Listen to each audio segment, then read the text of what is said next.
Welcome to the Football Historian Podcast. By all means, enjoy it. He will go right to the very top. Dos, tres, cuatro times. Here we go, Germans. I will turn these results round. All right, that's good manners. There's animosity, but there's no fight. If you can't beat them, join them. How do you make me feel sick if I look at you? No, I want to fight here. Don't drink, don't sleep with women, don't drive fast cars. Sometimes may be good, sometimes may be shit too! Hello, welcome to the Football Historian Podcast. I'm delighted to be joined by Bradley Orr. Thank you so much for coming in. First question I ask everyone, I'm not trying to be offensive, is who are you and why are you here? So my name's Bradley Orr, and I'm here because you asked me to come on. That's normally the response. That's good. You're from quite a footballing family, related to John Flanagan, Joey Barton. Your dad was a manager at Droylsden and other clubs as well. Was there a pressure on you to be a footballer, or did that just make becoming a footballer easier, or what was it like growing up in that family? No pressure at all.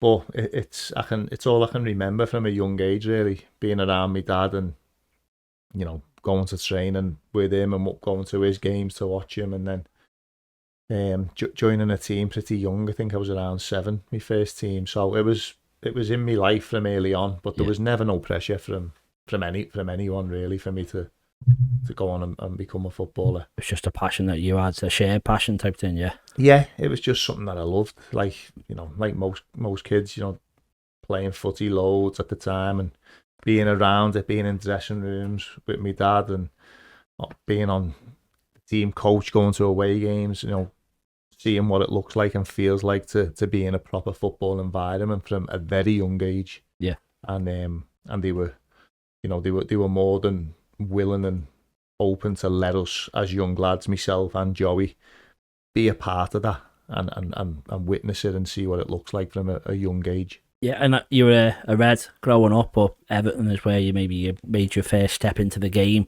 So you leave there quite young, but being a Liverpool fan playing for Everton, is that weird wearing the badge on your chest for the first time? Or? No, it weren't at all. It was I loved it. I loved Everton. I was there 6 or 7 years as a young lad, and great environment, great coaches, some played with some great players. So I loved it. I really loved Everton. It didn't feel strange at all. Yeah, and then you weren't there too long in your footballing journey, and obviously your dad was quite important in what happened next, and a certain Kenny Dalglish as well. So you moved from Everton to Newcastle. How did that come about, and was that something you welcomed or thought? So it was around the time when you'd either sign schoolboy forms, and I think that commits you to the club then for the next 2 years, and I was around 14. I'd been offered a contract at Everton that would have took me to, I think, 18. But you could then go and look at other clubs at 14, and my dad felt it was the right thing for me to do. My granddad had a big say in it at the time as well. So I actually went and played. I went to Liverpool. Had a couple of games for them, and the opportunity come up for me to go up and sort of trial at Newcastle. But when I went up there, it was for a 6-week period. I was 14, and they put me in with the youth team, like the under 18s, and I absolutely loved it. And at the end of the 6 weeks, they'd offered me a contract, and my dad and my mum at the time, they felt it was the right thing for me to do, to sort of get out of Liverpool and really knuckle down, and they took me away from all them distractions which come around that age. So yeah, it was looking back now, it was a very smart move, but it was also something that I really wanted to do as well. Yeah, and then Kenny Dalglish, was he a big reason for that happening? Wasn't he like a family friend? My granddad knew him at the time, pretty well. So obviously that's how it came about for me to go and trial up there. But I never, obviously I was with the youth team at the time, which was Alan Irvine was the manager, and he was brilliant. John Carver was also there as well. He was the youth team coach, but Alan Irvine he was brilliant, and someone who I took to him right away, and I felt that right away. I knew that this was the place that I wanted to go. Yeah, and then you said you're 14-year-old, and you said you're training still with your dad's team, is that right? And then Yeah, so going. at the time, then my dad was he'd got the Droylsden job, so he was the manager of Droylsden, and they used to train every Tuesday, Thursday. So I'd train with them. So I'd train with the men Tuesday, Thursday, and then what I'd do then after school, as soon as school finished on the Friday, I'd be on the 5 o'clock train up to Newcastle. Get up there about 8:30, 9 o'clock, and then I'd be on the bench for the youth team on the Saturday morning. Stay over, and then I'd play for my own age group then on the Sunday, and then train back. So that was me routine for pretty much 2 years. Obviously, school holidays, I'd be up there, whether it be a week, half term, or the 6 weeks. But yeah, that was my routine, and it certainly kept me focused, and as I say, kept me on the straight and narrow, and sort of deterred me away from them distractions which come at that age. Yeah, of course. And you were centre mid at this time. Was that where you envisaged that's where your career was going to end up? And obviously you're playing there and you're plotting your route to the first team at that time. Yeah, I was a centre midfielder, and I didn't see myself playing anywhere else at that time. As far as I probably weren't looking that far ahead. I was just trying to be the best I could be in and around my own age group. Actually struggled, to be honest, for a little period. I had growing pains, Osgood slatters, and I found it tough, you know what I mean? But it certainly toughened me up to, as I say, getting the train on your own up on a Friday, coming back Sunday. It was hard work. A lot of sacrifices I made. Missed out on a lot of things that my mates were doing at the time, but without a doubt, it definitely stood me in good stead. Yeah, so without that period, do you reckon you would have gone on and made Premier League appearances and stuff like that, or do you think you still would have succeeded if you were at Everton? I don't know, to be honest. My age group at the time at Everton, when I left, we had like Joey, who they'd released Phil Jagielka. He was in our group. Nick Chadwick was in our team. He went on to play for Everton. So I don't know. I mean, I know Everton was a good environment as well. So I would have liked to have thought I would have excelled in that environment and maybe went on, but it's hard to say. Yeah, do you know what I mean? It's it's tough. It's tough for me to say that, really. And then life in Newcastle as you progress. Obviously, you're trying to get into the first team, and I heard you had a bit of a side hustle going on while you're in there to raise a few extra funds. Anything to do with watches at all? Yeah, I was selling the R. Moody watches to all the first team. Were they all buying them off? Every one of them. Yeah. Was that doubling your wages or more? More. I weren't on much. Yeah. So that weren't hard, but no, they were all having a little. They were all buying off me, to be honest. Some of them were buying 5 and 6s at a time, and I used to laugh because when I'd left, a couple of them would like be on Match of the Day and stuff, and like giving it all that one. And it was wearing the Moody watches that I'd sold them. So, and obviously at that time, there's probably quite a few big figures, but Alan Shearer, I'm sure he was a big figure in the dressing room. What was he like with a youngster like you? He was brilliant with me. And I got on really well with him. He, took the time to, help me in loads of ways. But I actually got on really well with him, and when he got the job for a short period of time at Newcastle, I actually went up there to sign back for them.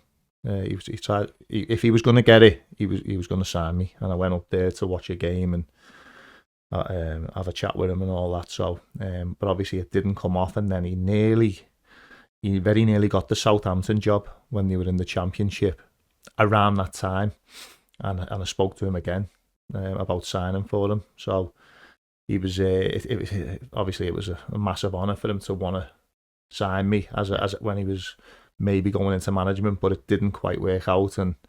But I loved Al. He was a great fellow with me and really good with the young lads, as not just myself, but helped the young lads a lot in the dressing room. Yeah, and then who were the other leaders at that time? It was Gary Speed, without a doubt. He was incredible with the young lads. I know I speak for quite a few of us, but even with myself, he was he was top draw. I remember pre-season. I went back and I went back fit because I wanted to try and make an impression. And I remember we done this run and all. A few of the first teamers were shouting to me, "You get back, you're busy," all that lark. And I remember him pulling me. He said, "Take no notice to these." He said, "Go and win the race."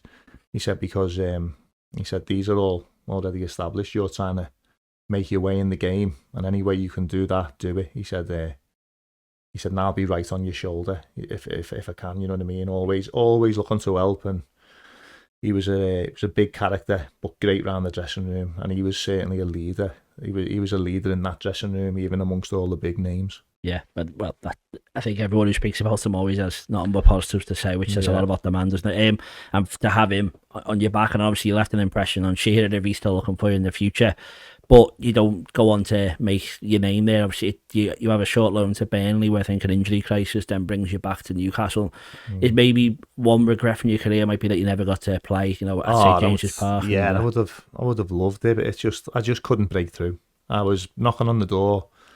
I was training really well, playing really well for the reserves, but I had Gary. I was a midfielder at the time. I had Gary Speed ahead of me, Kieran Dyer, and then they went and spit. I think they paid £5 million for Jermaine Jenas, who was my age, and I just couldn't break. I couldn't, that little final step. I couldn't break in, but it wasn't for the one to try. And it was probably the right thing for me to move on and try and forge a career for myself away from Newcastle. Yeah, and obviously Burnley's where you make your first professional appearance. I know it was only a short spell, but did you enjoy your time there as well? Oh yeah, loved it. Stan Turner was the manager and a few big characters in the dressing room. So going there as a young lad, it was brilliant for me, and I would have loved to have stayed there.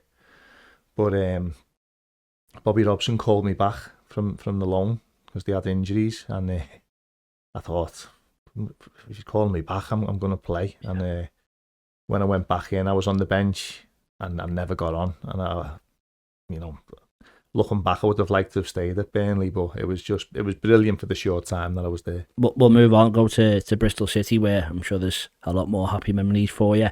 Does that feel like that was when your career started? Obviously, you've had a couple of years at Burnley, you've been at Newcastle, you've been at Everton, but now you feel like I'm a professional, I'm going to go and stake my claim. Is that what it felt like? Or yeah, definitely. Initially, going down there, full of excitement, and in my own head, probably the ego kicks in. I thought, I'm going to go down here and do the business, and I won't be here long. I'll be getting a move somewhere, but it didn't work out like that.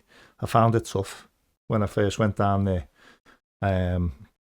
Inconsistent, the game was quick because I'd only really been used to reserve team football apart from a month at Burnley, but sort of got my eye wiped a little bit. Went down there thinking I was going to, run amok, but it weren't the case, and I struggled a little bit, but I stuck in there and persisted with it, and then eventually turned things around, and I loved my time at Bristol City. Yeah, and do you think that making that move to Newcastle at such a young lad made it easier to up sticks and just go whatever the opportunity was that time? 1,000,000%, yeah. Without a doubt, it sort of strengthened me character-wise, and I was determined to make a career out of it, and I definitely say the moving out. Not I never left home at 14, but I was in Newcastle a lot. Yeah. It sort of strengthened my character moving to Bristol, and it was no problem for me. Yeah, and then that's kind of around this time is when the switch to right back happens. Whose idea was that, and was that something you welcomed, or? It was just by total chance. My mate at the time was the right back, a lad called Jamie Smith. He took a knock, he got injured, and we never really had a sort of backup. So I was sub, and I got sent on for the last half an hour when he got injured. Done all right, done okay for the remaining half an hour of that match, and then he was out then for a little short spell, 2 or 3 games, and I kept the shirt at fullback, and then I sort of kicked on a little bit, and and I remained in the team then at that at that position. So it sort of fell into place for me, but it was by total luck. There was no, I hadn't played there ever before in training. I just sort of took to it and done well, thankfully. Yeah, so this is while you're in League One still when you made that switch. So that was when I was still in League One. So for would Bristol you City, would you reckon you'd have been a Premier League centre mid, because you obviously went on to play right back in the Premier League? Do you think that would have been the same projection for you, or? Again, it's hard to know, but I think to be a centre midfielder in the Premier League's tough, especially as a young lad breaking through. Yeah, you don't see many of them who get given a chance in the middle of the park. Yeah. Or certainly at that time, you never. So it would have been tough, but I'll never know, to be honest. Yeah. It was just the way it panned out for me. It was by total chance, and I took the chance, really. Yeah, and then, as you said, a stroke of luck that you turn into something that becomes the rest of your career at right back. I want to touch on a week between August and September in 2006, where I think you'll be aware of what happened. If we start with what happened on the pitch, and then what happened off the pitch, and how that maybe changed a lot of stuff for you. On the pitch, was that the Northampton game? Yeah. So obviously the arrest had been a year prior, so this had been going on a year, and the court date where we were getting, obviously, finding out what was going on was the Friday. Yep. The Monday of that week, we had a game live on Sky against Northampton. So I think subconsciously my mind was all over the place, even though, I was okay to play and things like that. But a runner went in between me and Lewis Carey, who was our captain at the time. And I started screaming at him. He started screaming at me. Starts walking towards me, and I'm walking towards him, and it was just like it wasn't a butt. I've sort of put my head towards him. So This is me and my own teammate live on Sky. It doesn't look great. Yeah. And the referee sent me off. I couldn't believe it. I was in bits. You know what I mean? I got in and it was in the first half. I think there was only about 20 minutes gone in the game. So I get in the dressing room, and I was gone. I was in bits, you know what I mean? And all the lads have come in. A couple of them have slaughtered me, saying I'd had let them down and things like that. So it wasn't the best of nights for me. I went on live on Sky and give an apology, which was tough. But we won the game actually 2-1. We had a young player playing in front of me who'd played right wing all season, Dave Cottrell. He went on and got a move to the Premier League off the back of the game on Sky. He was that good. He sort of got me out of jail a little bit. So, but it wasn't a great night. Yeah. Do you think what was coming up on Friday influenced the Monday? Definitely, it's definitely somewhere in there. It's played a part. Yeah. You know what I mean? But I'm not just using that as an excuse. You should never really, square up to a teammate, let alone your captain. And he was a mate of mine, but I did play on the edge a lot. Yeah. So, and anyone who played in the same team as me tell you, I wasn't shy in letting people know if, they weren't sacking a runner or. So I probably just overstepped the mark that night. And something that I regret probably. Yeah, and then obviously before what happened, I was reading some fan forums from that time, and there's people saying after that game that you've got to go, it's time to go. Yeah.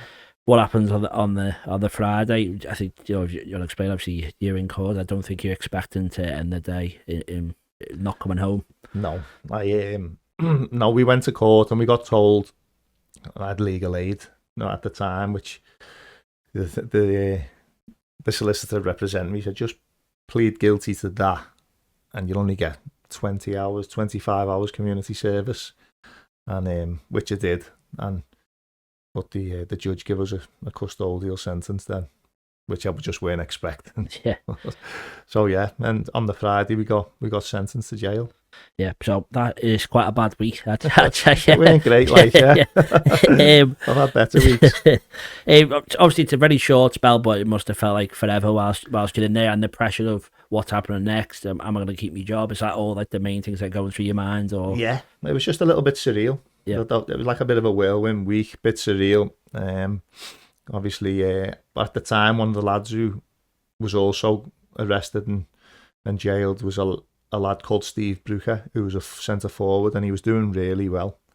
And I think Norwich had bid for him not long before this happened, and the club knocked it back. So I don't know if it was like either £500,000 or £1 million, which for a League One team at that time was big money. So he was an asset, Brooker, and I think that sort of saved us from getting the sack, really. Yeah. The fact that he was an asset to the club, and they just knocked big money for him back. But regardless of that, though, they still do stick by you, the club, and obviously they do, yeah. So obviously the manager at the time, Gary Johnson, to be fair, he was right in. He come in the day we got jailed. He was in the next day. He come in. They'd arranged the visit where he could come and see us, and he reassured us that there was no, the club were going to stand by us, which was massive for me at the time, because for 24 hours, your mind takes you to all kinds of places, doesn't it? I'm thinking, I'm going to get the sack. Will I ever get back into football again? Because people will view me as a thug, which I weren't. I should never have ever gone to jail, by the way. Yeah. But your mind starts playing games with you. So that was really reassuring. The next day when he come in was massive for me, and I could sort of relax a little bit in that regard.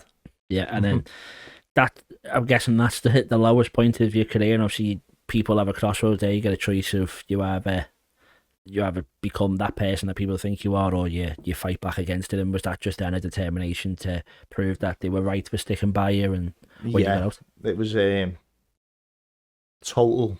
I had to sort of prove myself, not just to, Bristol City and me.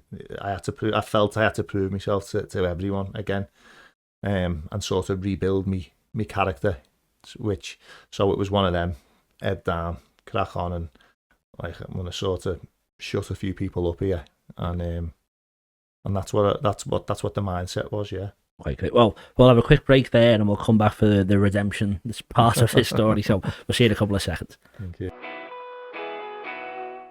Hi, I'm Warren, the producer for the Football Historian podcast, and we're here today to talk to you about the Patreon subscription. Yes, so for just £1 a month for the first 100 people, there's a lot of benefits that you get, and I think £1 is a terrific deal. Pittance, yes, £1 only, and you get early access, which means at least 24 hours before everyone else gets the episode, you get to watch it. There's also an extra section, we call it the Football Historian Podcast Extra Time, and we ask all the questions to the guests that no one else gets to see unless you're a patron. And on top of that, you're the ones who get to ask the questions. You send them in, we tell you which guest is going to be coming and sitting in this chair. You ask them, we record it, you get to watch it. No one else does. On top of that, we do a monthly special. We did one last night. It was a quiz. You were there. Yeah, bedlam and great content. Yeah, so hopefully you can watch that. As I said, we've got a round on Linvoy Primus or Lionel Messi. We've done mastermind stuff, all that. That's going to happen every month. The bigger this grows, we're going to do it even more regularly. Hopefully it'll be once a week. But we need your support. So to do that, £1 a month for the first 100 people. Your early support will be rewarded. From then on, it's £3 a month if you want to support us. If you want to pay £5 a month, you get all that we've just mentioned, but you get a poster. Warren will sign it, I'll sign it, all the lads. We'll get a few of the guests to do it as well. We'll send that out to you. And then for £10 a month, you get all that, the poster, all the early access, and you get a free copy of any of my books. So I've done one on Billy Liddell, Crossing the Park, Tommy Lawrence. They're all worth at least £20. For just £10, you get a copy of the book, all the stuff we've already mentioned. We'd really appreciate your support. We cannot do this without you. This really is a passion project, and anything people can put into it goes straight back into it. We don't take a wage. We're doing this for free. We're doing this because we enjoy what we do. That's it. It all makes the content better. And I say from just £1 a month, you can make our dreams come true. Thanks for the support. Enjoy the rest of the episode. Right, welcome back to the second section. Thank you for not running away in the break. Just for everyone at home, we are joined today by Mark and Luke, who might jump in for the question. I forgot to introduce them at the start. I apologise, but we're going to go on from obviously leaving prison. As I said before, I read the fan forums and people were not too supportive of you staying at the club. You've obviously got a bit of a reputation, not only for what's happened off the pitch, what happened on the pitch in your last game. Was there any animosity in and around Bristol when you were just getting around, and did you feel like you had a lot to do to win the fans back, or was that something that happened quickly? No, there was a little bit of animosity. It's a big city, Bristol. It's the same size as Liverpool, and they've got the two papers there, which is like the Liverpool Echo and the Daily Post in Bristol. It's the same. It's the Bristol Evening Post and the Chronicle or something. So I'd been slaughtered in both. So there was a bit of animosity. So I had quite a little bit of rebuilding to do. Yeah, but you do that. I think is safe enough to say. You know, you're part of a very good team that gets promoted. Who were the big players in that time, and what was the dressing room like? Mainly when you came back, were they all supportive? Oh yeah, the dressing room were great. Close dressing room. Some good characters in there. You know, as Lewis being one of them, the captain at the time. Scott Murray. We had Darren Byfield.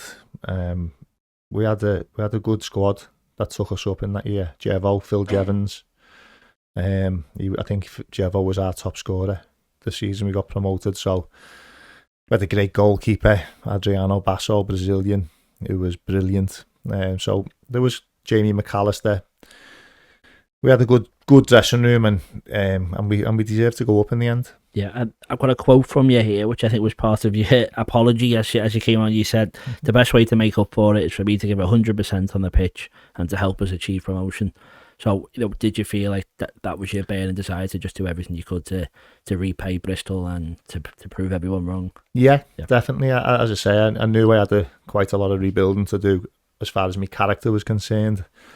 I always give it 100% anyway. I was that type of player. I was, but yeah, I felt like I had a lot of rebuilding to do, which the only way I could have done it really was on the pitch. Yeah, it was, you know, it's all right talking, and sometimes, you know, it's a lot of hot air, isn't it? But you've got to go and then produce the goods, and the only way to do it really was on the pitch, and I felt like I'd done that. Yeah, and you do get promotion. I think that season you end up celebrating on a pirate ship, if I watch correctly. So what was that like for the city and for the team to achieve that? It was incredible because, as I say, it's a big city, Bristol. So I don't know why they put us on a pirate ship, but we done an open top bus tour and all that, and they come out in the thousands. You know what I mean? So it was a bit surreal again, a bit weird to experience that, but you know, amazing as well at the same time. Yeah, and then you're obviously making your name as a right back. You get promotion to the Championship. That next season you were voted as in the team of the season at right back as well. You came incredibly close to being the first Bristol City team to get into the Premier League. Did you feel like there was a lot of momentum coming as soon as you went up to the next division, or was the target just to stay in there, or did you overachieve? No, we hit the ground running. I think we were top after 10 games, and we stayed there for the majority of the season. I think the 1st of April we were still top of the league, and it was between us and Stoke, who were going to go up automatically, and Stoke had some big players at the time for Championship level, and we played each other, and it was one of them games. It was like, whoever wins this are going to go on, and they beat us 1-0. I think it was 1-0, but we had a great season, and we just hit the bar. Yeah, well, we just come close. It's hard to say. Bradley, happiest time in football then at Bristol, would you say? I loved my time at Bristol. Yeah, really, really loved it. But I've had some great times at other clubs as well. But I'd say over a prolonged period of time, and consistently, it was probably where I was happiest. I would say, yeah. But then it's hard to say you dropped off too much because you get to the promotion, you get to the playoff final. Again, another quote from you, where you're saying everyone dreams to be a footballer, and we're within touch and distance of our dream, which was hopefully reaching the Premier League. But injury stops you not being part of that playoff finals. That's gonna really upset you, I'm guessing. For that. No, I played in the playoff final. Sorry. But you were obviously missing out. Is that something that really upset you? I suffered a bad injury in the playoff final. Yeah. I shattered my eye socket and my jaw. Basically my face. It was Nick Barmby. It was an accident, but Nick Barmby shattered the left side of my face, and I ended up getting carried off. I was in hospital for a week after the playoff final. Yeah. So obviously you wake up after an operation and find out that you'd been beat, and then you sat in a hospital room for a week. It was horrendous. Yeah.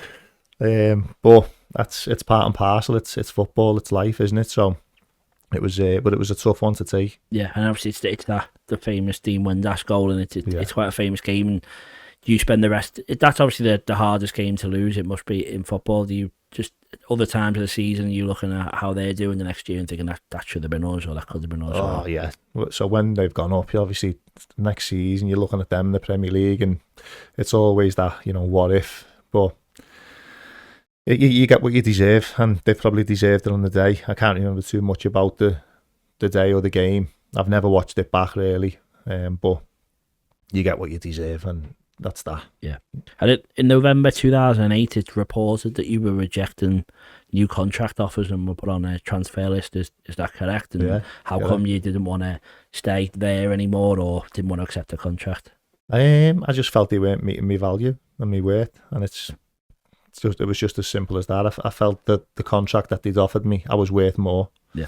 At the time, I was the best right full back outside the Premier League.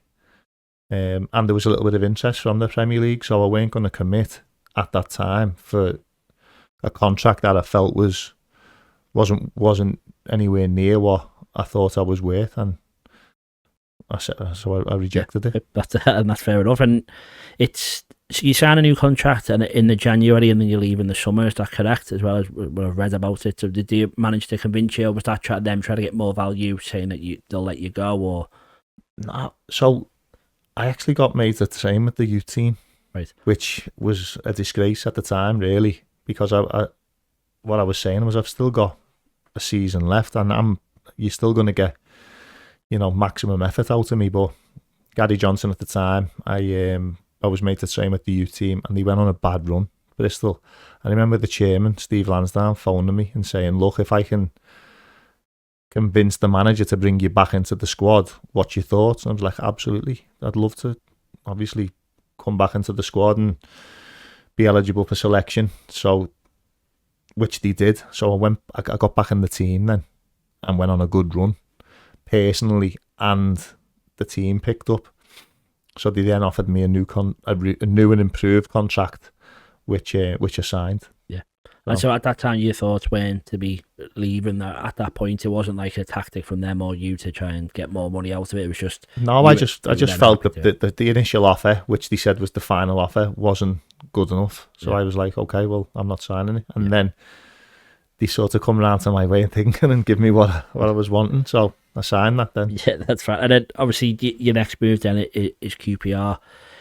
Leaving Bristol City must after all they'd done for you, that must have been quite a tough decision. Do you think that they fans and the club took it well that when you left? Obviously you'd done so much for them, got them promoted, as you say, the best right back in the league.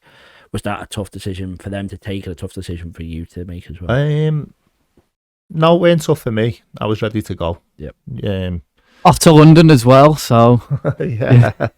I was ready to go. And I think Bristol City ended up getting decent money at the time for me. So, and I think they had a replacement lined up before I was going, I think. Right. So I think it worked out for them. And it certainly worked out for me. So I think the timing was probably right. Yeah, then QPR, there's quite a well-known manager there at the time. It was Neil Warnock. But what was it like meeting him? Was that an easy decision once he said he wanted to sign you, and obviously playing under him? Yeah, well, I went and met him, and he told me I think he'd just signed Clint Hill and Sean Derry, who I knew were big characters. So I knew he was sort of trying to formulate a dressing room of men, proper men and leaders. So he'd signed Clint and there's Paddy Kenny. I think they'd signed Jamie Mackey from Plymouth, who was brilliant for us, and then a couple of like incredible flair players mixed into like that sort of doggedness type player. I just knew that he had the sort of makings of a squad that could challenge, certainly, and obviously it was a new challenge and something that I was looking forward to. Yeah, and as we said, it's another big move to London. We'll go on to maybe the main reason why you got promoted in Adel Taarabt. But obviously, I read at the time you were saying that the rest of the team needs to step up and help him because he was the star, he was the captain. I'm sure it raised a few eyebrows, but it always seemed to produce the results. So, was that a message between you all? That obviously, we'll go on to what type of character he was, but we all need to step up to his level in an extent. it's an hard one to explain. I've never seen ability like it in my life. He was frightening, and I mean next level stuff. Some of the things he used to do, but on a match day as well, was just mind blowing. And he did. Numerous times throughout that season, he stepped up to the plate and he saved us with a wonder goal. But I think also the likes of Sean Derry and Ali, like players like Ali Fawlin who played behind him, who done all his dirty work for him, deserve a lot of credit as well. And I think there was times where we did need to step up to the plate, and we were never going to get on his level ability wise, but we needed to sort of muck in and chip in with goals and not leave it up to him quite as much. But I think we had a good balance, and I think that's what got us over the line. I think we sort of ran away with it that season. We were the best team by a mile. And there's so much made of like how important Taarabt was, but also how maybe he wasn't the best trader, the best character to be around. No. How hard was that for other players? It was obviously you must have got on board with it eventually, but initially was that quite hard to say like, what, it's not fair that he doesn't have to do what we do? Oh, he took. Can you swear? Yep. He used to take the piss. It was a joke. We wouldn't see him till a Thursday. He'd turn up Thursday, he wouldn't train. He'd have a little morning or afternoon in the gym, and then he'd come out Friday. But he'd produce the goods on a Saturday. I've never seen anything like it, because I tell me kids now, you can't just toss it off in training and expect to turn it on a match day. But he could. He's one of the few who could, certainly at that level. But he wasn't some of his ways. He just used to drive you mad. Like there was something he'd done with one of the kit women, and what he said to her, and the lads found out and fucking went mad. And Warnock sort of stood by him, where some of the senior players were like, that's unacceptable what he's done. But Warnock sort of smothered the situation, stood by him and kept him in the team. And at the time, obviously the whispers in the dressing room were like, was he taking the piss? But looking back, it was genius, because he's probably the only manager who would have done that with a character like him, and it did get us over the line. And he was no doubt about it, the standout performer in the promotion season. And it's quite strange, maybe looking at it, is that you just said there's a room full of leaders in there, and they're all, sure, you'd think if this happened in another club, why aren't all the rest of the lads saying something to him? Surely you can't just not turn up for training, you can't come in. I'm sure you all try, but like, how frustrating was that for you all? And like, who were the loudest people trying to make him change his ways? They're not training part. It didn't really bother. Like that was what it was, and that's the way you like to prepare or whatever. It wouldn't be the way I'd go about it. But the fact that he was producing the goods on a Saturday sort of papered over them cracks. Yeah. And then when we got promoted, obviously we signed Joey from Newcastle.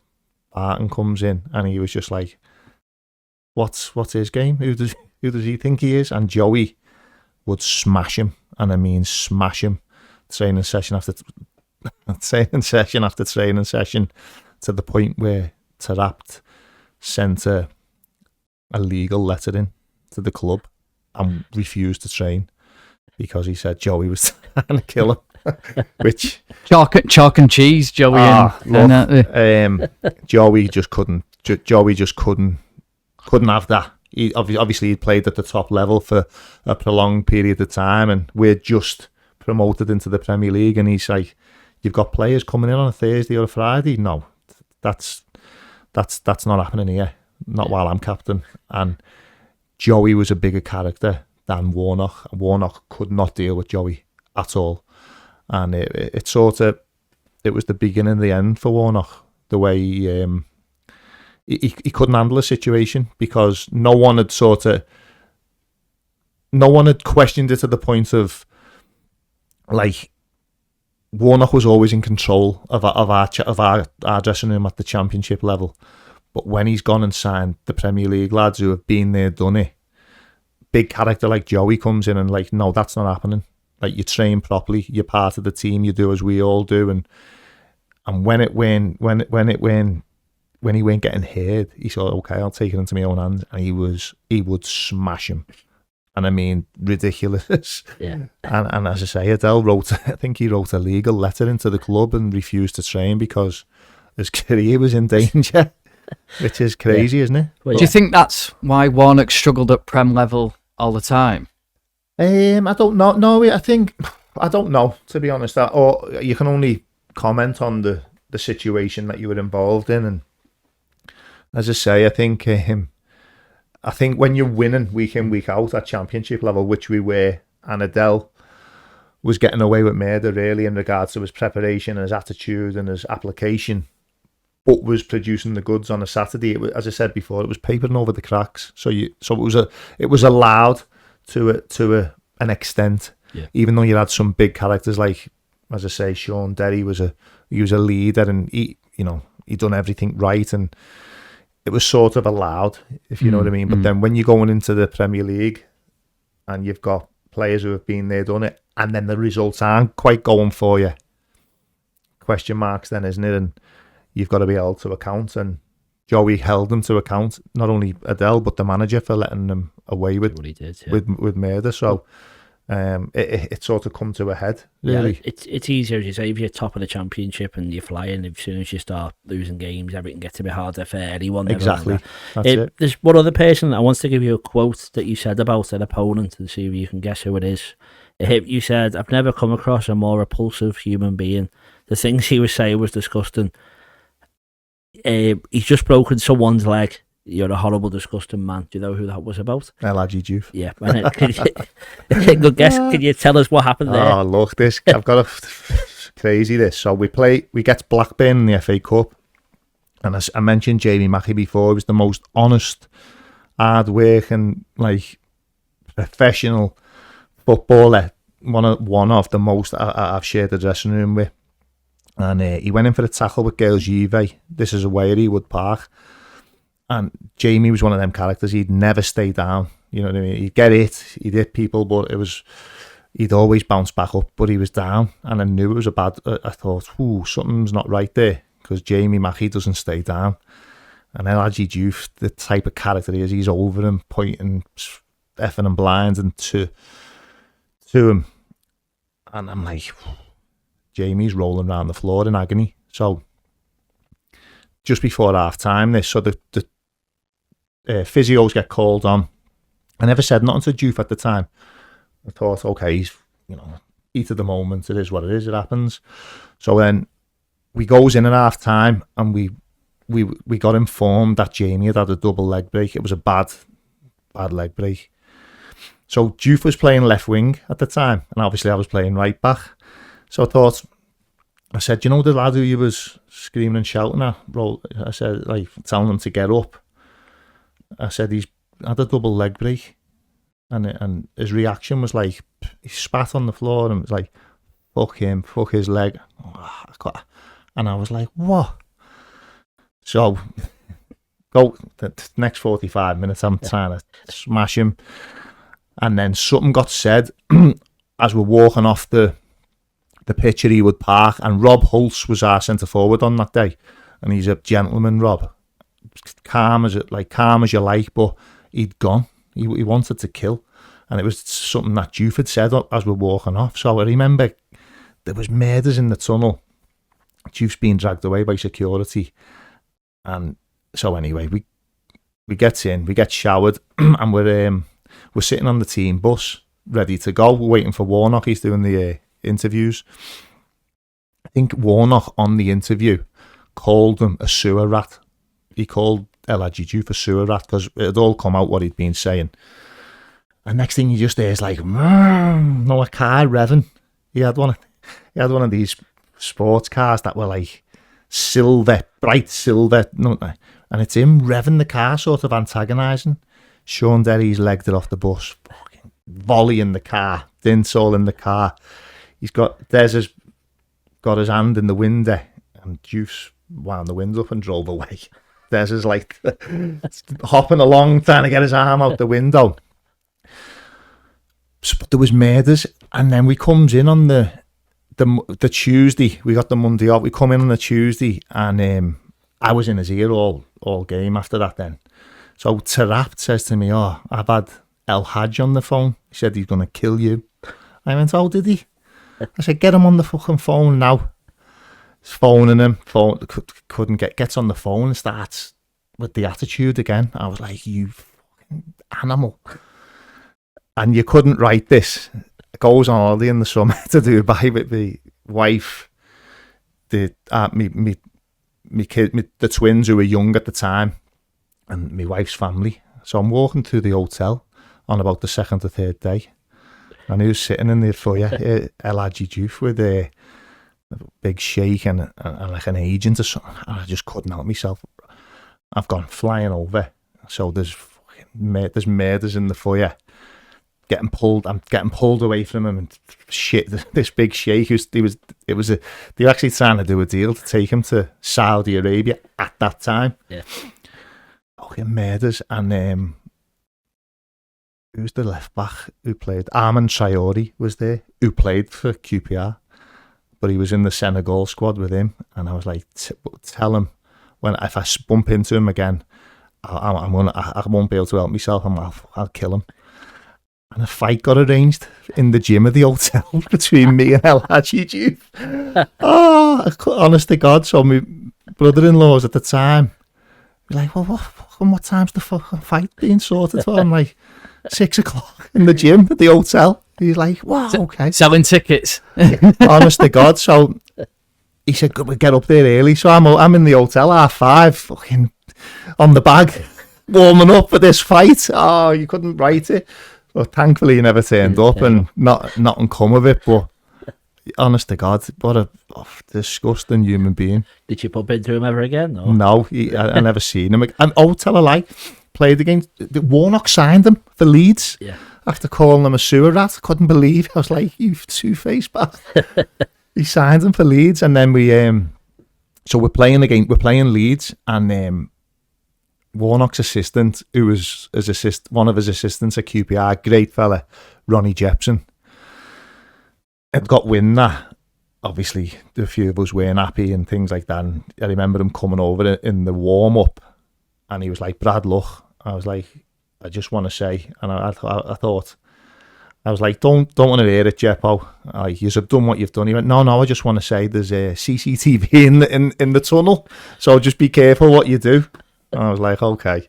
Well, nothing happened. It was just water under the bridge at that time. But yeah, dog. Yeah, I think when a lot of people have quite similar opinions about him, I think you can probably agree that he obviously wasn't a very nice person. No, he weren't.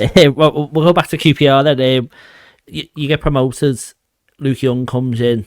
It's obviously it's tough for you to hold your place down, but I think it wasn't the fact that they signed Luke Young, it was the fact that he didn't get the chance at right back when he was injured. Did you know that your time at QPR was running out when that happened? That was the first game of the season. Youngie had got a knock in the week building up to the opener. I think it was Bolton. So I thought, oh, okay, opportunity for me to sort of take me shirt, take me opportunity and keep the shirt. And we'd signed Kieran Dyer, funnily enough, at the time, and Warnock started with Kieran, and I just thought, okay, this isn't looking great. And Kieran got injured, I think, in that game, and so I ended up getting on, and then starting I think we played Everton away the second game. We won 1-0 away at Goodison, and then I think the second Youngie was fit, he was right back in. So then you sort of, the writing's on the wall a little bit. Yeah. But in that time, you played at Anfield, is that correct? Played at Anfield, yeah. Before you got on, and Kenny Dalglish is manager of Liverpool, and you play at Anfield. You go off injured, unfortunately. Is that correct? No, I come on. Come on, sorry. As sub, yeah. I think Anton Ferdinand got a knock, and so I come on early. We ended up getting beat 1-0. I had a chance actually last minute, back stick, should have scored. Fucking nerves went to pieces. But I saw an interview you did with QPR after, and you saying like it's a dream come true and all. Obviously, you're a professional and you're not a Liverpool fan, and it's obviously you just don't want to win. But that must have been a moment you dreamt. Yeah, it was like a pinch yourself moment, really. You know, walking down the tunnel, the Anfield sign, and being a Liverpool fan my whole life, and I had mates in the crowd, so it was like, you know, I had to take a little step back, and you know, you're playing in the Premier League at your boyhood club who you've supported all your life at Anfield, and I know we got beat 1-0, but you're playing against superstars as well.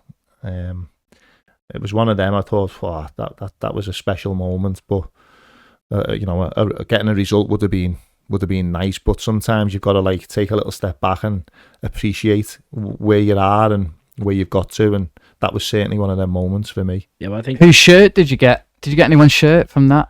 I got Suarez's shirt. Yeah, I got Suarez's shirt. Yeah, not a bad one. Yeah, he was. Well, I'll talk about him later, but he was just. Yeah, so I got Suarez and I got Carras as well. I got two. Not a bad duo. So obviously, you say that a lot of players come through highs, lows, whatever. But if you look back on that day, that week at Bristol, and then to come and play at Anfield in the Premier League, did you think that would ever be possible for you at that point? I know it's hard to say, but like you say you know, I sort of like think looking back now, and I'd probably come a long way there. Then you know, there's been a lot of hard work and, as I say, sacrifice gone in to get to that point from that such a low point that week. You know, we got beat on the day, so it's not all. You know, obviously no one likes getting beat, but for me, having family and friends in the crowd at Anfield, and you know, somewhere where I've gone my whole life supporting Liverpool, to be playing against them, you know, it's every kid. It's all of our dreams to play for Liverpool, but you know, very few get to do that. You know, a select few, the elite. So the next best thing, I suppose, is to play against them, which it was a big moment. It was something that I was really proud of, and looking back, the way my journey had gone, even more so. Yeah.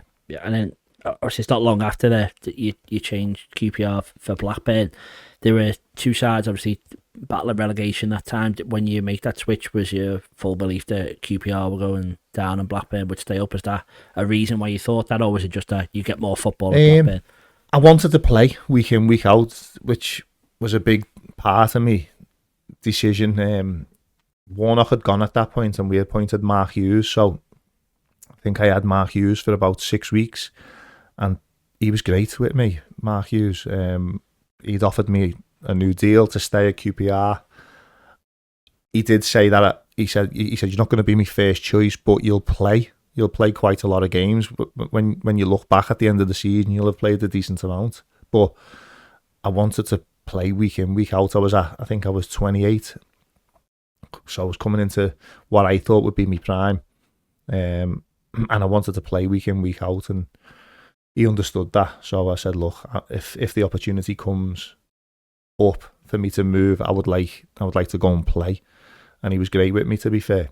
So Blackburn come in, and it just ticked all the boxes. It was, you know, I thought they had a great chance of staying up. They had a good squad. I could get back sort of living up at home, get my kids settled and things like that. So tick loads of boxes. So it was the right decision for me at that time. Yeah, and I think it's safe to say maybe it didn't go out how you maybe planned when you first walked in. But what the manager, what was he like when you first came? Were you on board with him? And he was great. He was great for me. Yeah, he was a cracking fella, good coach. Probably a little bit out of his depth looking back now, as far in regards to managing big characters, but also got let down quite. Well, he did. Certain players let him down, which is criminal. Really. This is Steve Keane, isn't it? Yeah. Criminal, really. This day, and any time. But do you think as well, Brad, on Steve Keane, that obviously the fans never really took to him because Allardyce was there before? So do you think he was always on a hide into nothing?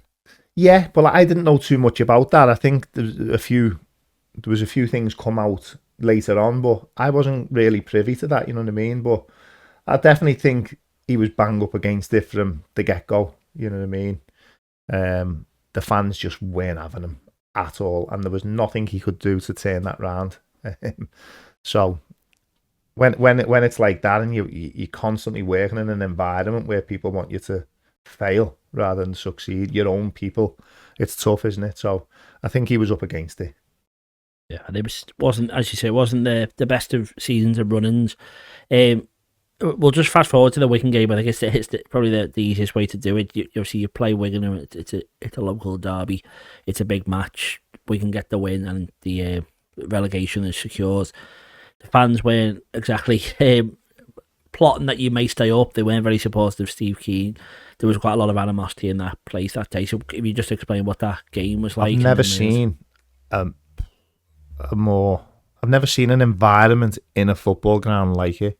It was poisonous, and that was from your own.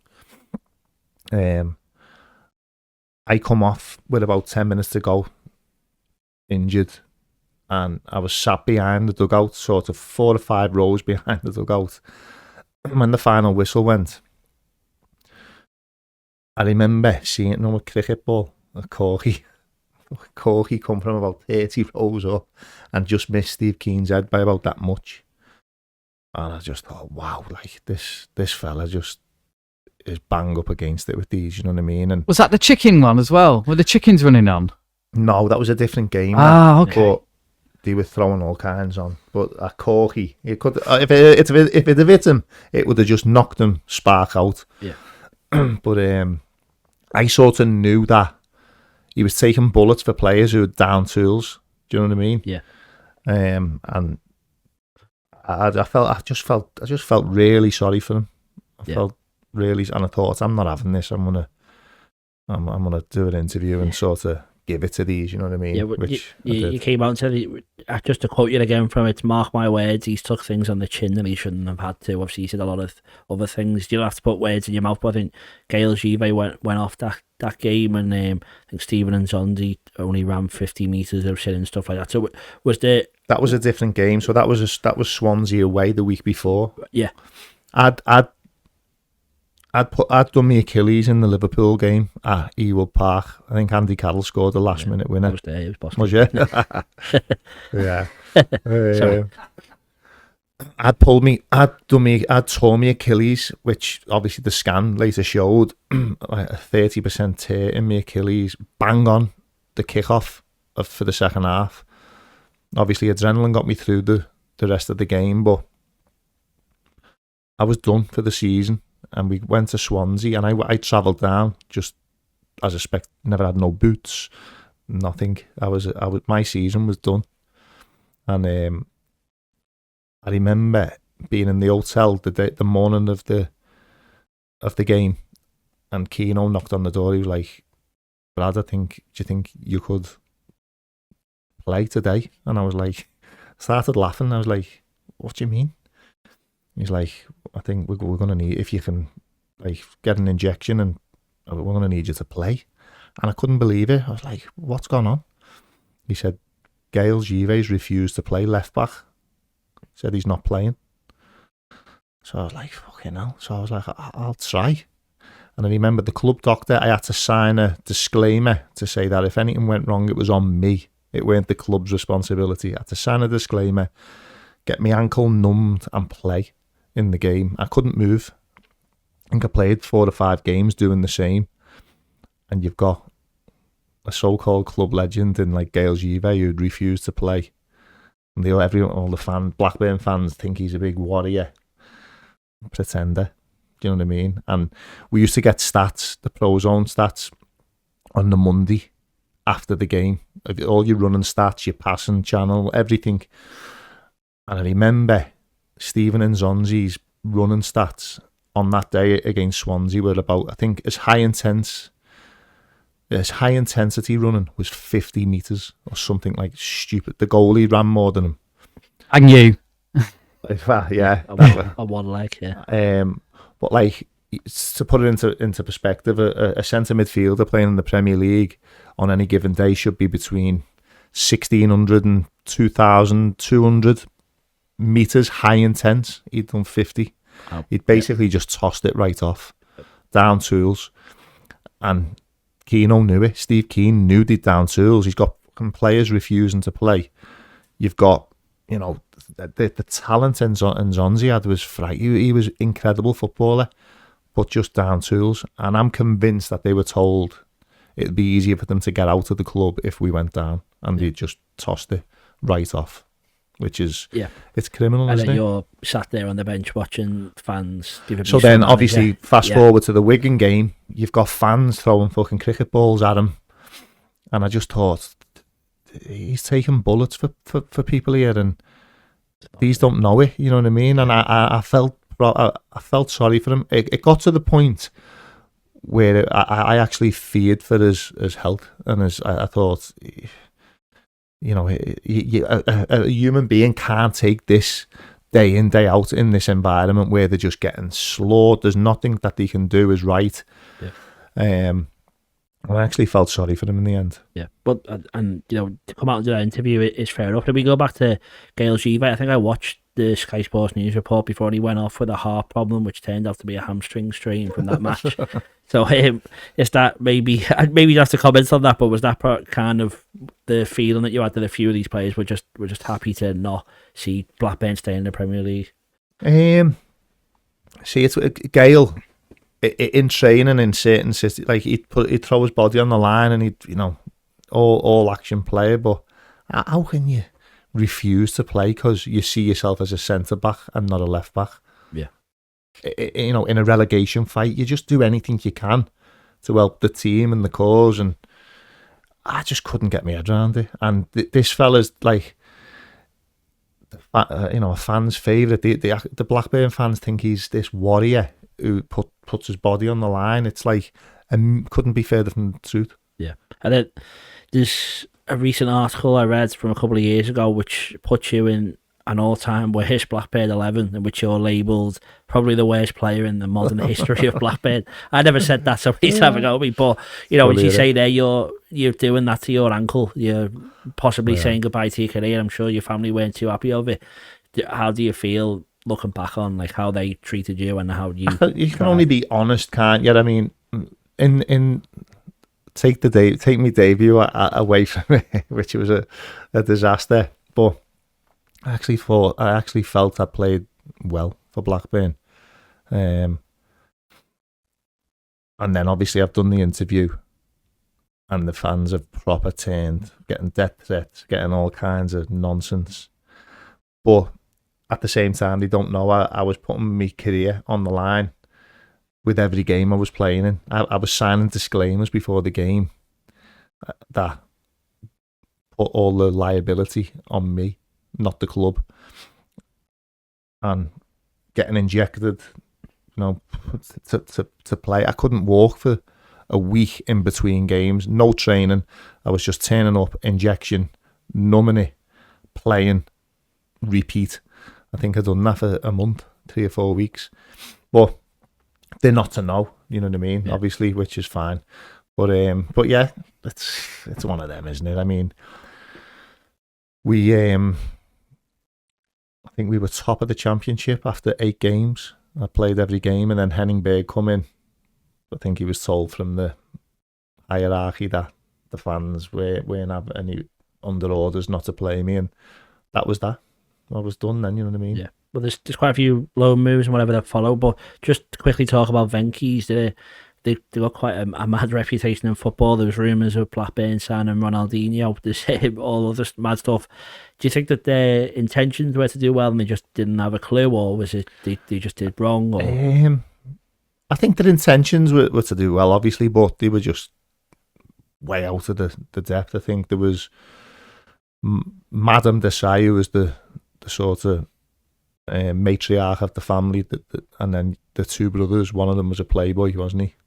Big long hair and the muzzy.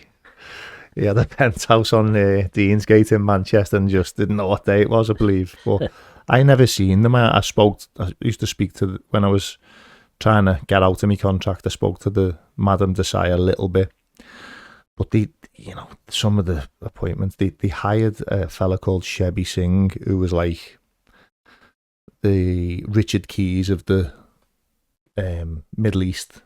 Fucking clueless he was, and he come in and was the director of football, making decisions on things, and he was just miles off it.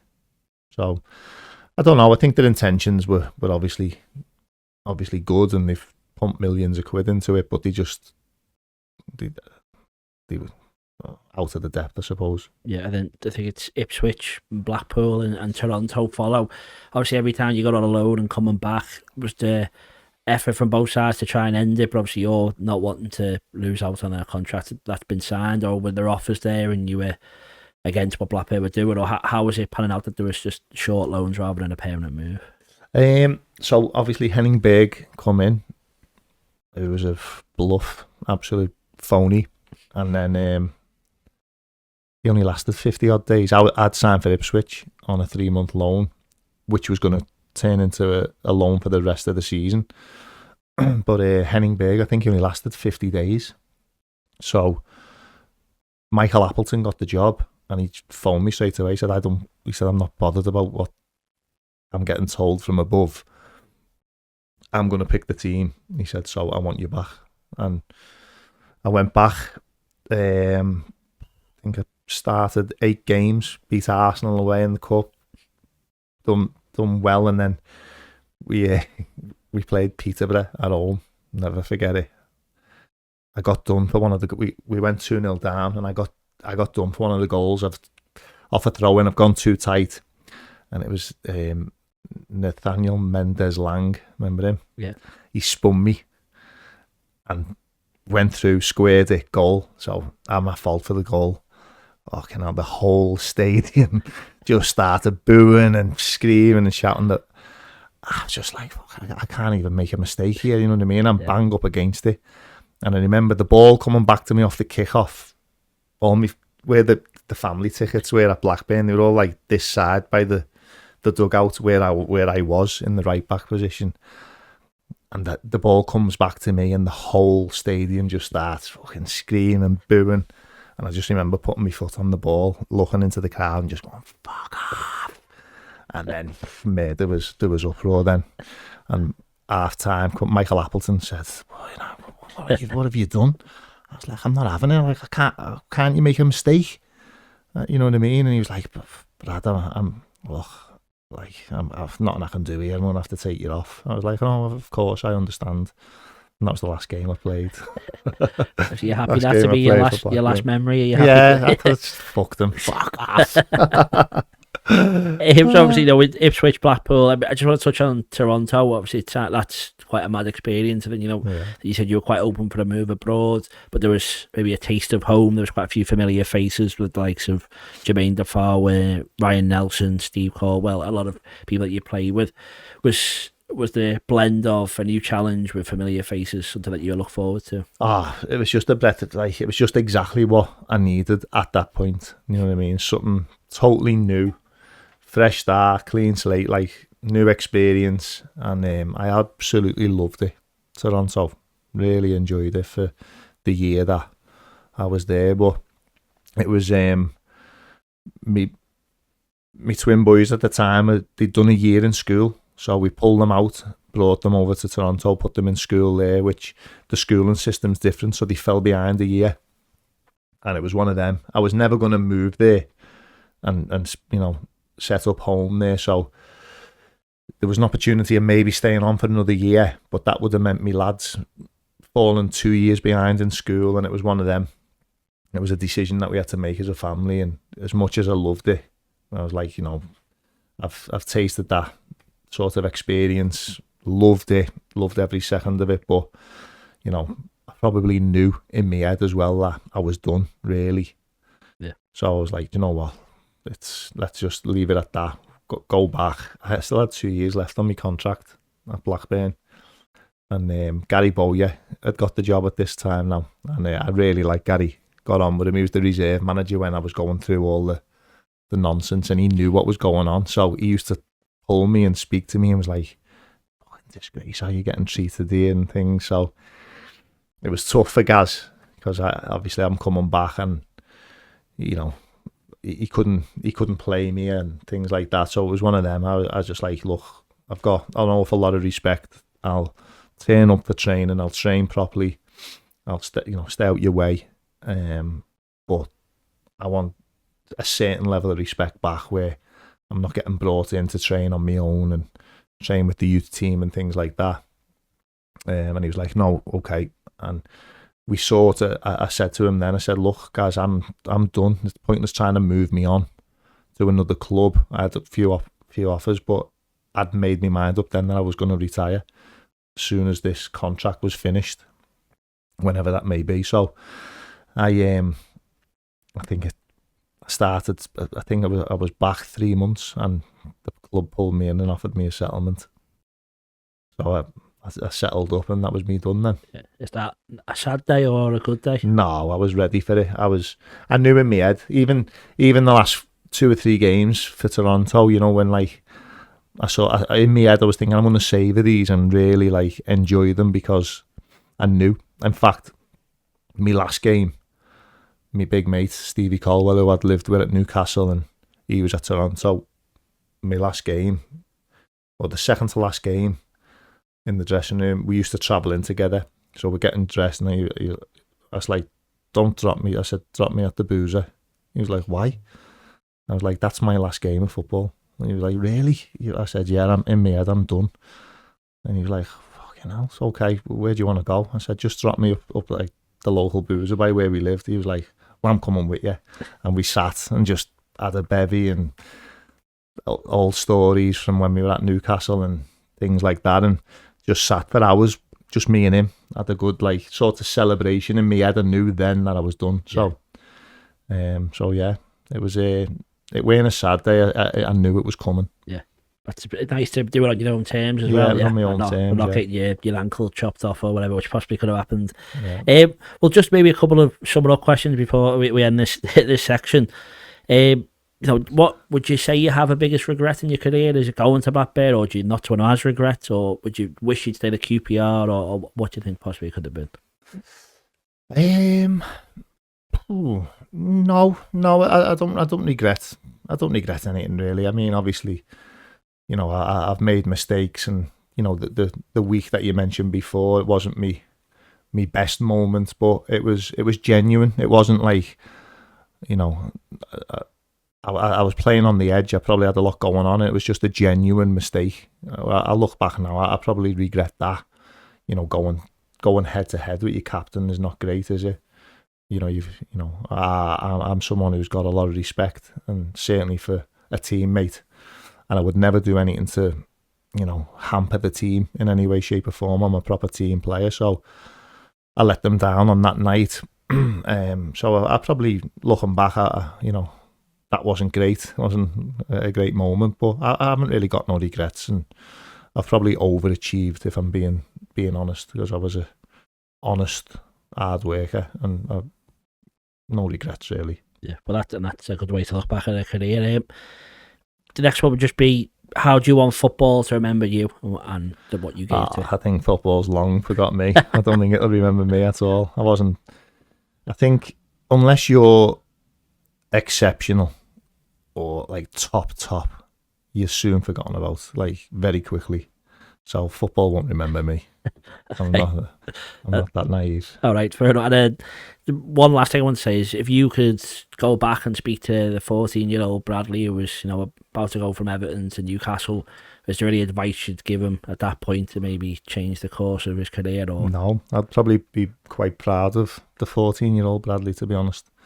It was quite bold to do what I'd done, but I also had great parents, great grandparents, who were very supportive, and you know, was with me every step of the way. Great advice at times, and I've been very fortunate, because it is fine lines, football.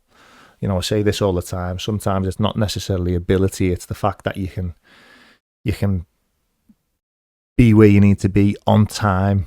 Time and time again. I have parents who sacrifice for you, And there's a lot of things that have got to fall in favour for you to make the grade and play at the highest level. So very, very fortunate.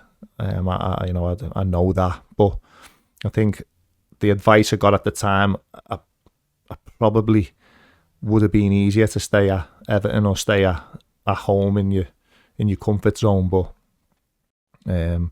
looking back now, it really shaped me and moulded me into become, a man pretty quickly, and build a little bit of resilience and character along the way. So it's been the way it's panned out for me. I've been very, very fortunate, very blessed, really. Yeah, right. Well, that's great. Well, that seems like a good place to have another quick break. Thank you so much. It's been very interesting to hear that story. We'll see you in a couple of seconds. Are you looking for a Kazakhstani football team to support? Then I think FC Kemay is the team you should support. Do you agree? Growing up as a child, I always had FC Kemay posters on my bedroom wall. Well, and all the children of the Kazakhstani future will have FC Kemay posters on their wall because FC Kemay is the team to support, and because of that, Tom has made us a chant that we're all going to follow. So, up the Kemay, up the Kemay, up the Kemay. Make sure you follow them on all the social medias. All the posts and all the things you should follow will appear below us right here. And you should be a supporter of FC Kemay. Live, laugh, Kemay. Right, welcome back. Third section. We'll talk a bit about football history, seeing as we are here. So the first question is, what's your first memory of football? So it could be as a fan, playing, or what's the first thing that comes to mind? It'd probably be around my dad and Knowsley United. Oh no, it was actually at the time Kirby Town. Kirby Town became Knowsley United. So my first football memory would have been in and around watching my dad. From a young age and being in and around his dressing room and their environment. Yeah, because I think Carragher says that helped him a lot with his dad, obviously being in the Brunny and all that. Is that something that you think probably helped you, just being around men and being around football? Like 1,000,000%. Oh yeah, it was, as I say, you were brought into the environment of its proper dressing room where it mattered to win, and from an early age seeing that and what it meant to them, definitely stood me in good stead. Yeah. That's my earliest memory, I would have thought. And you're a Liverpool fan as a kid. Did you go to match often? Was that something you did a lot? Yeah, went to match quite a bit. I used to prefer going to watch my dad because they played Saturdays as well. But went to loads of games, midweek finals and things like that as a kid. Yeah, growing up. What's the best memory watching Liverpool as a do you know what? Me probably my first memory. I love John Barnes. He was my first hero. I love John Barnes, and it's probably, remember when I think they beat Notts Forest 5-0, something like that.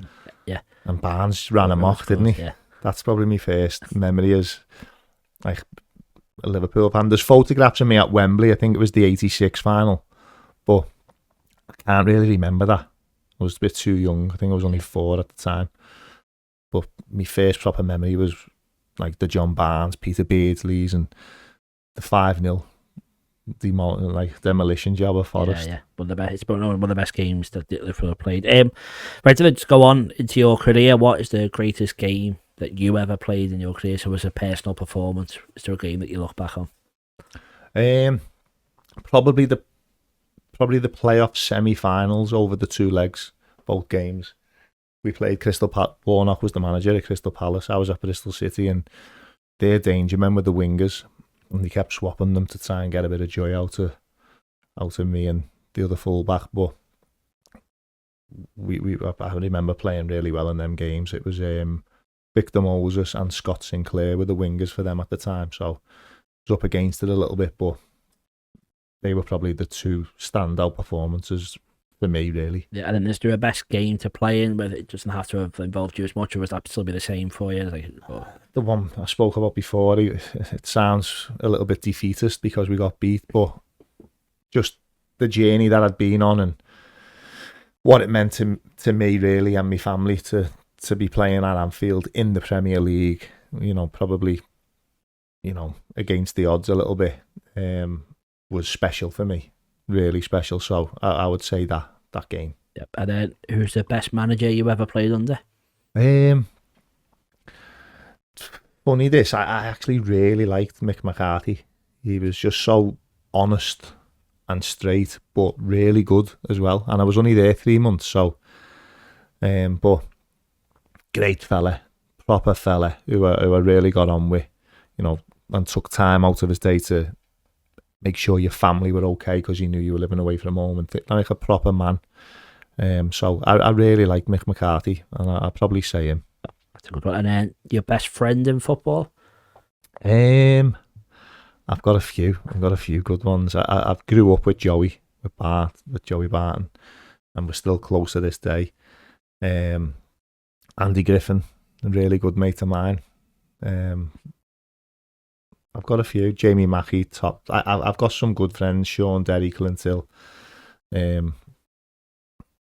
There's a few. I couldn't probably name one. Yeah, that's bad. But yeah, a few of them. The next one is a bit of a strange one. It's just, do you like football now? Not really that much. I mean, I can take it or leave it. I love watching my kids.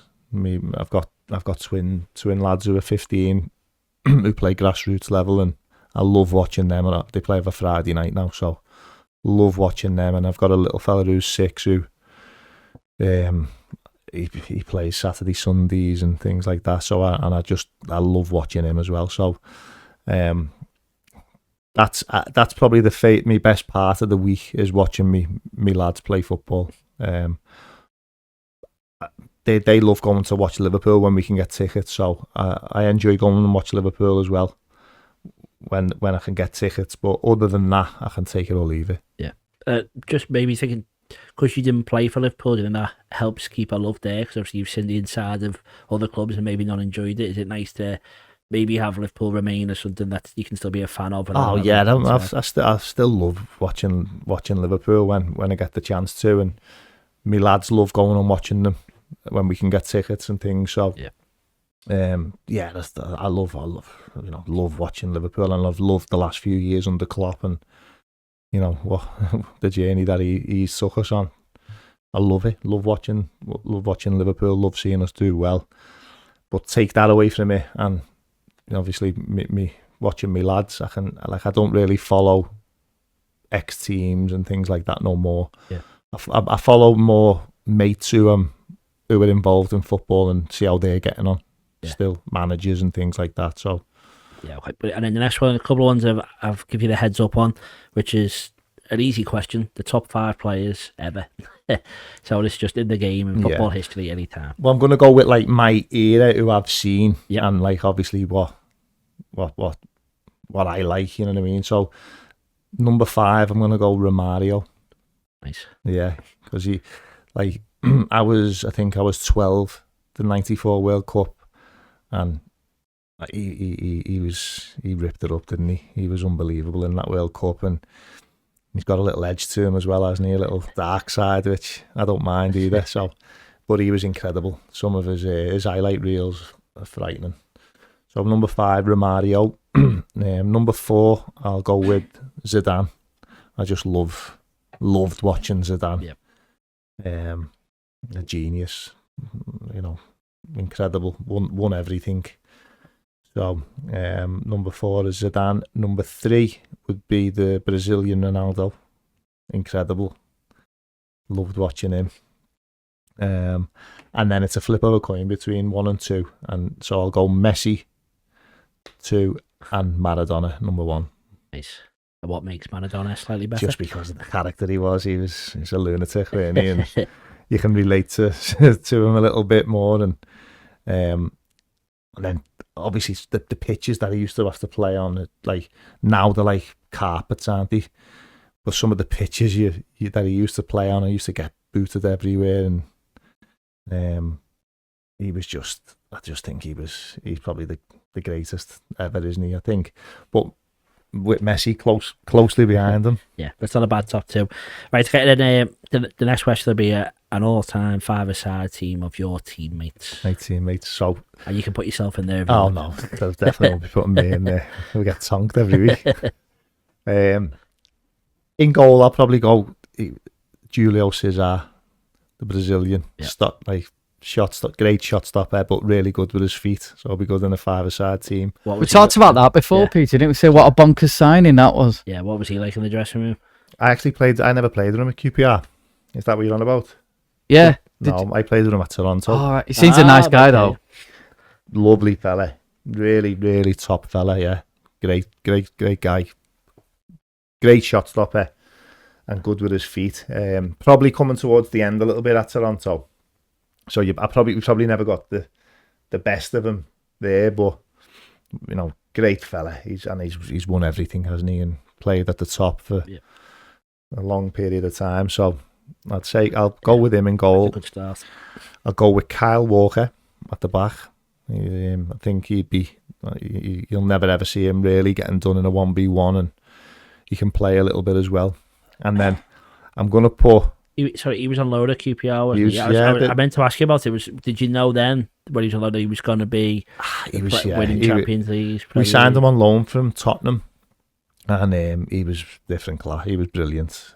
I've never seen anything like him in regards to pace, but powerful, but very good as well on the ball. He could play.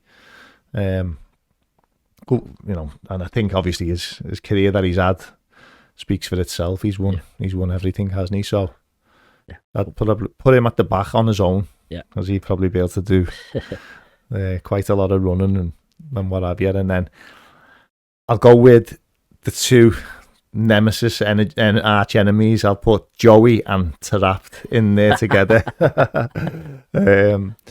As I said before, I've never seen anyone with ability like Taarabt. Just some of the things that he could do with a football was just, he couldn't even explain it. He was next level skill wise. And I put Joey in there just to keep a rein on him a little bit and do his tackling. And Joey was an excellent footballer. I think he doesn't get enough credit for the type of footballer that he was. I know we used to like to mix it a little bit, but he had some engine on him. He could run all day, he could play fantastic on set pieces as well, and a leader in the dressing room as well. So I'd put Joey in there. He'd just keep it a tight lid on things for Taarabt. And then just in regards to sharpness and finishing and being so clinical, I'll put Defoe up top. Jermaine Defoe. Yeah.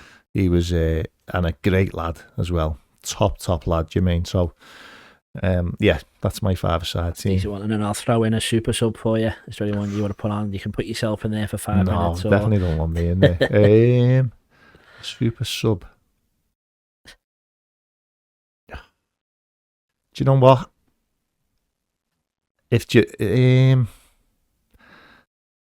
I'll put Scott Dan in. Yep. As a defender, but Scott was more than a defender. He was a incredible footballer. He could dictate the pace of the game from centre back. He was really good on the ball. He was like a playmaker at the back and a great lad. So obviously, because you've got the likes of Taarabt in there, who's a tool, but all the ability in the world, but a bit of a tool. You need to get some good lads in there, don't you, as well? So. All right, okay. Well, we'll have our final break, and then we're going to settle some of the biggest debates in football history. So we'll see you in a sec.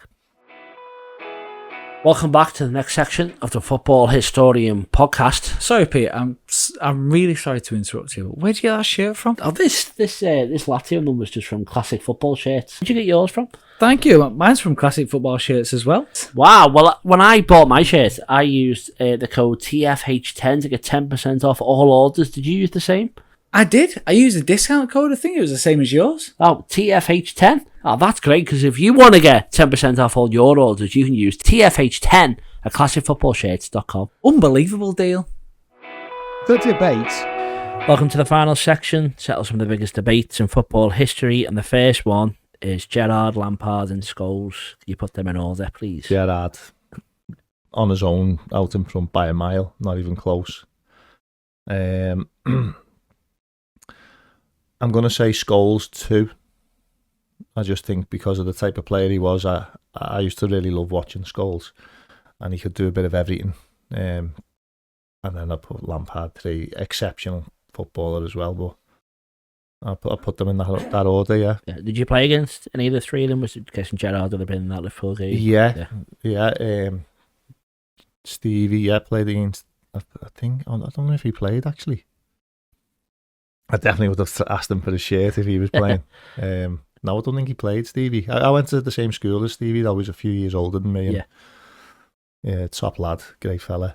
I played against, I think, the other two, yeah. I think I played against them as well, yeah. And is there players like that you appreciate more when you're on the pitch against them, or is it just what you'd expect? Likes of them top players, it's, you know what I mean, they're incredible, aren't they? Sometimes you like that. I remember playing against Van Persie, and we met, like, thinking how good he was. The best I've played against by a mile was Suarez. Just by a mile.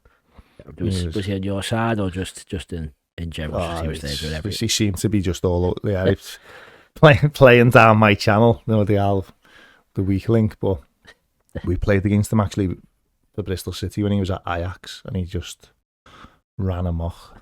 He was unbelievable. We signed a player off on loan off the back of that game, and I remember saying who was the number 9, and he was like, he's going to be one of the best players in the world. And then Liverpool signed him that Christmas. Yeah, I was saying to me mates, wait, you see this Suarez fella that we've signed, and then obviously he went on, didn't he, to do what he done. He's probably my favourite player that I've ever watched, Suarez.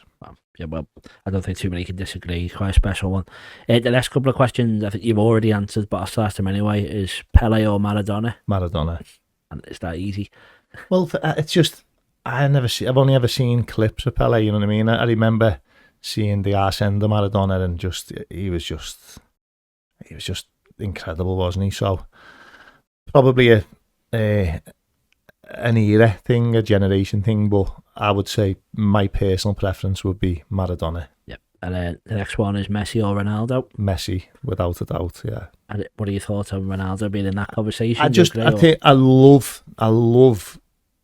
certain aspects of what Ronaldo is, and obviously you read the way he approaches the game, his professionalism, and the amount of work that he puts in to which then entails what he's become. But there's other bits that I hate, all the rolling round and the imaginary cards and all that stuff. So I love the fact that Messi gets smashed time and time again and just gets up, never moans, just gets on with things, and it's just a personal preference. Like Messi by a mile for me. But he's winning quite comfortably in the debate on this. If Messi and Ronaldo were the best two players of the last 10-15 years, who would you put in third place behind them? Probably a flick of a coin between Suarez and Iniesta. Iniesta was just, I mean, he's won everything as well, hasn't he? So that comes into it. But just for me personally, for the joy that he's given me watching him, would be Suarez, and the fact that I've shared a pitch with him on a couple of occasions, obviously, you know, being on the receiving end of him a couple of times where we've been battered by him, but he was just, his will to win and things he could do with the ball, and like he was just next level for me. So I'd put Suarez just behind them too. Yeah, okay, great. And then the next one's the goalkeepers. So Buffon, Casillas, and Neuer. Could you put them in order for us, or who's the best? Buffon, number 1, Neuer, number 2, and Casillas, number 3. Good. And then one that most people from this city seem to answer the same, but I'll still ask it, club or country. So it'd be win the league as captain of whichever club you want to pick, or win the World Cup as captain of England. What would you win decide? The league as captain, Liverpool. No questions. Yeah, I thought you might say that. The next one is, who is the greatest manager of all time? Ooh. Do you know what? I think Ancelotti's got to be up there, hasn't he? Yep, his record certainly says that, doesn't it? I think now. The Blues still used to boo him. Ancelotti got to be up there now. Yeah, well, I think Guardiola, Ferguson, and then there's been a few shouts for Klopp as well, but they seem to be the main Yeah, I mean, and then the Shankleys. Obviously, personally, Klopp is just, incredible, really, for us. And for someone, we'll put it this way, Klopp's the one who I'd love to play for the most. Yeah. So, but obviously in regards to like titles won and things like that, Ancelotti, is he the number one? Is he top? Is he? Well, he's in the conversation, but in terms of he's won more Champions Leagues. No, Klopp. Yeah. Klopp's the one, man. Isn't he? Can't go for the blue. Yeah. We've got two more. One I'm going to throw in, which is a bit mean. I've only asked a couple of people. Then the last one I've already asked you, but it's who's the most overrated player in your opinion of all time? Is there someone who comes to mind? I can't remember who we had shout out. Like, who did we have last time? Muck, when you were there, wasn't it? I never said Messi. Grace said Messi, didn't she? Oh, whoever, I can't remember who it was. Yeah, someone said Messi. Someone, I think there was Zlatan, and we've had shouts for who else was it? Oh, Vidic was also discussed. But is there anyone that comes to your mind who's very overrated? You feel terrible, don't you? Like you're slaughtering like you don't have to players who have probably been at the top of the game. No one really. That's bad. No one really springs to mind. I certainly wouldn't be that disrespectful. Not me anyway. You know what I mean? That's terrible, isn't it? I don't know. Yeah. I don't know. I wouldn't. Yep, no, it was a mean one. That's fine. The last question will be then is who is the greatest football team ever? So it can be 1 to 11. Oh no, if that's what you've prepared, I meant just to like for a game or so it can be like probably Barca, probably Pep's Barca. Yeah, but if you've got a greatest team ever and you've prepped one, I'm happy to have it. Yeah, go on. Do you want it? Yeah, of course. Okay. In goal, I go Buffon. Okay, nice. And then a back four of Cafu, Baresi, Maldini as a centre back, and Roberto Carlos. Okay, not bad. Yeah, and then I'm going a diamond in the middle. At the bottom of the diamond, I go Lothar Matthäus. Yep. Ahead of him to the right would be Zidane, and to the left Maradona, and the top of the diamond Messi. Okay. And then Fat Ronaldo and Romario up top. Yeah, you're not losing that one, are you? Yeah. With Klopp as manager. Well. Pretty much Klopp as the manager. Imagine that. Yeah. Yeah. Okay, tasty that that's team. That's a good one. All right, they probably beat Barca. I think so.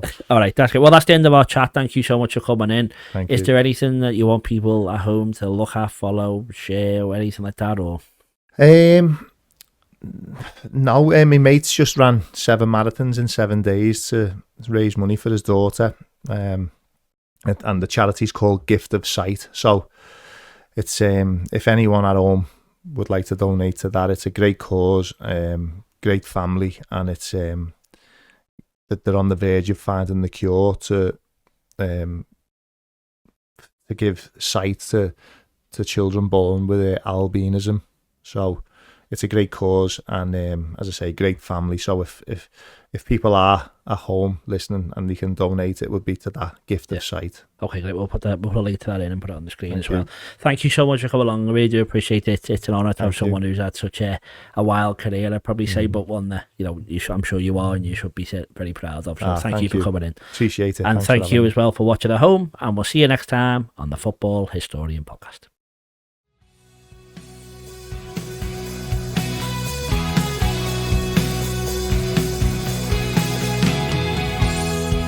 Locking eyes from across the room, heart is pounding. What have I have to lose? This kind of feeling tends to blur your sight.